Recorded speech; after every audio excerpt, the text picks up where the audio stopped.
ሰላም ጤና ይስጥልን። የሰዓቱ አጫጭር መረጃዎች ነው። በትግራይ የሚንቀሳቀሱ 8 ሲቪል ማህበራት መግለጫ ማውጣታቸው።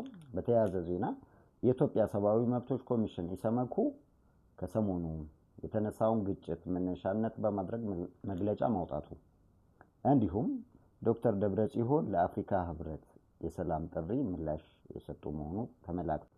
ሲቪል ማህበራቱ በመግለጫቸው ላለፉት 10 ወራት ያለውን ስጋት ሲያሳስቡ የቆዩ መሆኑን ተናግረው ለቀጣይ ሊሆን የሚገባው የሚል ባለ 5 ነጥብ አቅጣጫ ያስቀምጡ መሆኑን አሳውቀዋል። አንደኛ፣ የኢትዮጵያ መንግስት የፕሪቶሪያ ስምምነት እንዲያከብርና ተፈናቃዮችን ወደ ስፍራቸው እንዲመልስ። 2, የትግራይ ጊዜያዊ አስተዳደርና ሌሎችም አካላት ከጦርነት ይልቅ በሰላማዊ መንገድ መፍትሄ ማፈላለጋቸውን እንዲቀጥሉ። ቲዲኤፍ እና የትግራይ የሰላም ኃይል በመባል የሚታወቀው ቲፒኤፍ አመራሮች የጀመሩትን የጦር መሳሪያ ኃይል በአስቸኳይ አቁመው ግጭቱን በሰላማዊ መንገድ የመፍታትን አማራጭ እንዲከተሉ። 4, የተፈጸመውን የድሮን ጥቃት አጥብቀን እንቃወማለን ማለታቸው። 5, በኢትዮጵያ ውስጥ የሚገኙ ኤምባሲዎች የአፍሪካ ህብረትና ዓለም አቀፍ ማህበረሰብ ልዩ ትኩረት በመስጠት በትግራይ ሌላ ዙር ጦርነት እንዳይነሳ አጥብቀው መስራታቸውን እንዲቀጥሉ በማለት ማሳሰቢያውን አክሏል።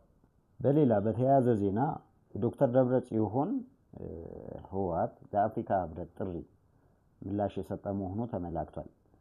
የአፍሪካ ህብረት ኮሚሽን ሊቀመንበር ሙሐመድ አሊ ዩሱፍ የሰላም ጥሪ ማቅረባቸው የሚታወስ ነው።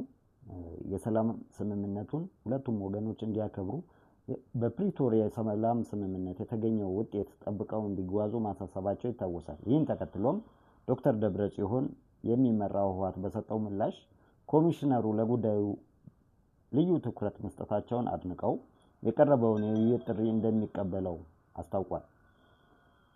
ያልተፈቱ ጉዳዮችን በውይይት መፍታት አስፈላጊነቱ ላይ እንደሚያምንበትና ለረጅም ጊዜ የቆየው አቋሙ ይህ እንደሆነ በፕሪቶሪያው የተደረሰው የሰላም ስምምነቱን ሙሉ በሙሉ እንደሚያከብረው አስታውቋል። በአፍሪካ ህብረት በሚመራው ሰላምን፣ መተማመንን በሚያጎለብት ማንኛውም እውነተኛና ሁሉንም ወገኖች በሚያሳትፍ ውይይት ላይ መሳተፍ ፍላጎቱ መሆኑን አሳውቋል። ይህ በእንዲህ እንዳለ በትግራይ ማዕከላዊ ዞን አንጥጮ ከተማ በተፈጸመ የድሮን ጥቃት 2 የንግድ ተሽከርካሪዎች መመታታቸውን የከተማው ፖሊስ አረጋግጧል።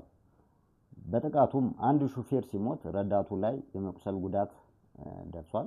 በተጨማሪም ሀፍሮም በቆላተንቤንና አካባቢው የድሮን ጥቃት መፈጸሙን የዓይን እማኞች ተናግረዋል። የፌደራል መንግስትም አማጺው ባላቸው ኃይሎች ላይ እርምጃ እየወሰደ መሆኑን በመናገር ላይ ነው።